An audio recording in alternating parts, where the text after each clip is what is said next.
আজকে বানাবো ইলিশ মাছের সর্ষে। তো ইলিশ মাছের সর্ষে বানানোর জন্য এখানে আমি 450 গ্রাম ইলিশ মাছটা নিয়ে ভালো করে ধুয়ে নুন হলুদ মাখিয়ে নিয়েছি। এবার হলুদ, নুন, কাশ্মীরি লঙ্কার গুঁড়ো, সাথে নিয়েছি কাঁচা লঙ্কা, সর্ষে পেস্ট, সর্ষের তেল, দই। তো এটা আমি কড়াইটা গরম করে মাছগুলো ভাজবো না, জাস্ট এপিট ওপিট করে দেবো। এপিট ওপিট করে দেওয়ার পরে এটার মধ্যে আমি অ্যাড করে দেবো সর্ষে আর কাঁচা লঙ্কার পেস্টটা।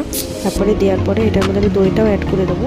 দিয়ে নুন, হলুদ, কাশ্মীরি লঙ্কার গুঁড়োটা দিয়ে ভালো করে মিক্স করে নিয়ে এটাকে আমি হতে দেবো মিডিয়াম আছে 7-8 মিনিট হবে। মিডিয়াম আছে 7 মিনিট হওয়ার পরে এটাকে আমি খুলে নেবো। খুলে আরেকবার মাছগুলোকে একটু উল্টে দেবো। উল্টে দেওয়ার পরে এটাকে আমি দিয়ে দেবো কাঁচা লঙ্কা। কাঁচা লঙ্কাটা তোমরা দিতেও পারো, নাও দিতে পারো, এটা আমি দিয়ে দিয়েছি। ভালো লাগে এইভাবে, তাই এটাকে রেডি হয়ে গেছে। এবার